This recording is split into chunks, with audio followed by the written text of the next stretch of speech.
मशरक़ वस्ता की सरजमीन पर एक ऐसी आग भड़क उठी है जो पूरी दुनिया को झुलसा सकती है। इसराइल ने ईरान पर हमला कर दिया। तेहरान से अफसान तक धमाकों की गूंज, ईरानी क़यादत के अहम कमांडर्स की शहादत और जोहरी तनसीबात तबाह। लेकिन ये सिर्फ आगाज है। वो इसराइल को नेस्तो नाबूद कर देगा। ईरान का वादा। क्या ये जंग सिर्फ ईरान और इसराइल तक रहेगी, या अमेरिका, रूस और चाइना भी इस आग में कूद पड़ेंगे? कहीं ये खित्ता एक आलमी जंग की तरफ तो नहीं जा रहा? पाकिस्तान पर इसके क्या असरात होंगे? ये जंग नहीं, बल्कि ताकत, धोखा और एक आलमी खेल है। ये है आपकी दुनिया और मैं हूं आपका होस्ट इमरान नगारी। जी तो दोस्तों, कैसे हैं आप?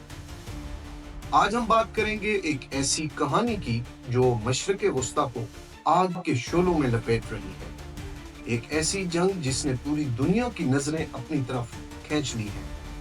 यह है ईरान और इसराइल के दरमियान 2025 की जंग की कहानी।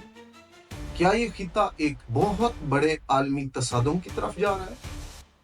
क्या ये सिर्फ ईरान और इसराइल की लड़ाई है, या इसके पीछे बड़ी ताकतों के बड़े खेल शामिल हैं?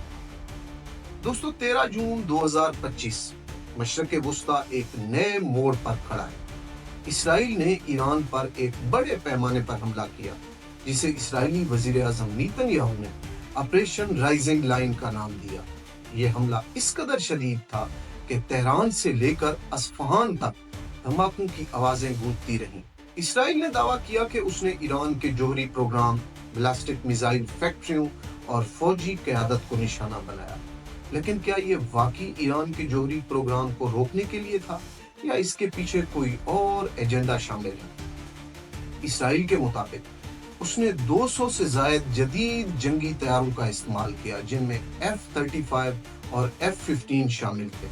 उन्होंने ईरान के 100 से ज्यादा अहम ठिकानों को निशाना बनाया, जिनमें नतंज और फोर्डो जैसे जोहरी प्रोग्राम शामिल हैं। सबसे बड़ी बात, ईरान के पासदाराने इनकलाब के सरबराह जनरल हुसैन सलामी और ईरानी फौज के आला कमांडर मेजर जनरल मोहम्मद बाकरी इस हमले में शहीद हो गए। इसके अलावा 6 ईरानी जोहरी साइंसदानों की मौत की भी इत्तलात है। दोस्तों, ये कोई मामूली हमला नहीं था। ये एक ऐसी चाल थी जिसने ईरान के फौजी ढांचे की कमर तोड़ दी। लेकिन ईरान ने इसे जंग का ऐलान करार दिया।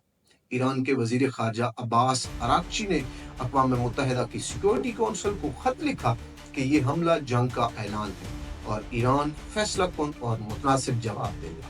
तो क्या ईरान अब खामोश रहेगा, या ये खित्ता एक ऐसी जंग की तरफ जा रहा है जो पूरी दुनिया को अपनी लपेट में ले लेगी? दोस्तों, इसराइल को भी मालूम है कि ईरान खामोश नहीं रहेगा। हमले के चंद घंटों बाद ईरान ने इसराइल की तरफ 100 से ज्यादा ड्रोन्स दागे। इसराइल में रात के 3 बजे एयर राइड सायरन बजने लगे। तल अबीब से यरूशलेम तक लोग पनागाहों की तरफ भागने लगे।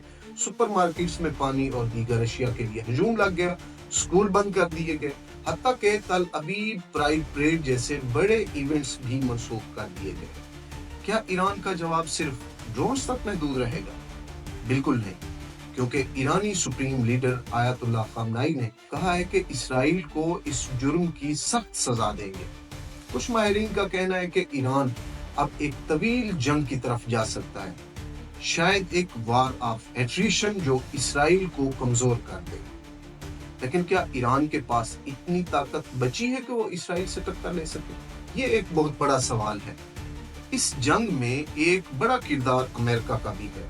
इसराइली हमले से पहले अमेरिकन सदर डोनाल्ड ट्रंप ने खबरदार किया था कि मशरक़ वस्ता में बड़े पैमाने पर तसादुम हो सकता है। लेकिन जब ये हमला हुआ, American secretary of state Marco Rubio ने कहा कि ये हमला यकतरफा था और अमेरिका इसमें शामिल नहीं था। मगर ट्रंप ने वॉल स्ट्रीट जर्नल को इंटरव्यू में कहा कि अमेरिका को हमले का पहले से इल्म था।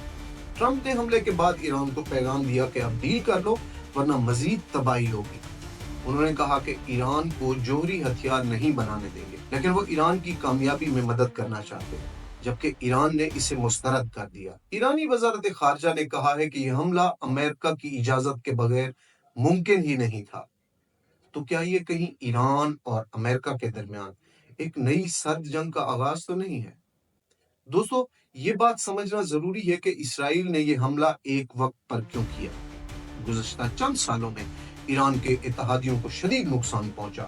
حماس اور حزب اللہ جو ایران کے مزاحمتی بلاک کا حصہ ہیں، اسرائیلی حملوں میں کمزور ہو چکے ہیں۔ اکتوبر 2023 میں غزہ جنگ کے بعد حماس کے سربراہ اور حزب اللہ کے لیڈر حسن نصر اللہ کو بھی شہید کر دیا گیا، اور اسرائیل کا خیال ہے کہ ایران اب پہلے سے زیادہ کمزور ہے۔ اسرائیلی وزیر اعظم نیتن یاہو نے کہا ہے کہ ایران کے پاس 9 جوہری وار ہیڈ کے لیے کافی افزودہ یورینیم ہے اور وہ بم بنانے کے قریب تھا، لیکن یہ سراسر جھوٹ ہے، ایک بہانہ اور ایک ڈرامہ ہے، کیونکہ ایران نے ہمیشہ کہا ہے کہ اس کا جوہری پروگرام پرامن مقاصد کے لیے ہے، لیکن اسرائیل کا دعویٰ کرنا کہ اسے خفیہ دستاویزات ملی ہیں جو ایران کے جوہری ہتھیاروں کے پروگرام کو ثابت کرتی ہے، دراصل عالمی دباؤ سے بچنے کے لیے ایک ڈرامہ ہے۔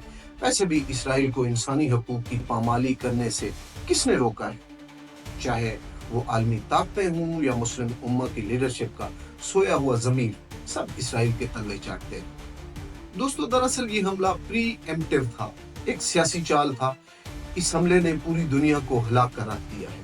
اقوام متحدہ کی سیکورٹی کونسل اور عالمی جوہری توانائی ایجنسی نے ہنگامی اجلاس طلب کر لیا ہے۔ روس نے اسرائیلی حملے کی مذمت کی اور کہا کہ یہ تیل کی قیمتوں میں اضافے کا باعث بنے گا۔ چین نے بھی دونوں فریقین کو تحمل کی اپیل کی۔ پاکستان، بھارت اور دیگر اسلامی ممالک کے رد عمل پر بھی ابھی تک میڈیا کی نگاہیں ہیں کہ یہ کیا بیان دیتے ہیں۔ دوستو، پاکستان کے لیے یہ صورتحال انتہائی اہم ہے، کیونکہ ایران پاکستان کا پڑوسی ہے اور اس جنگ کے اثرات اس پر بھی پڑ سکتے ہیں۔ تیل کی قیمتوں میں اضافہ، معاشی دباؤ اور علاقائی عدم استحکام پاکستان کے لیے نئے چیلنجز ہو سکتے ہیں۔ پاکستانی قیادت نے ابھی تک کوئی بڑا بیان نہیں دیا، لیکن اطلاعات ہیں کہ پاکستانی وزیر اعظم عرب ممالک کے دورے پر ہیں، شاید اسی تناظر میں ہوں۔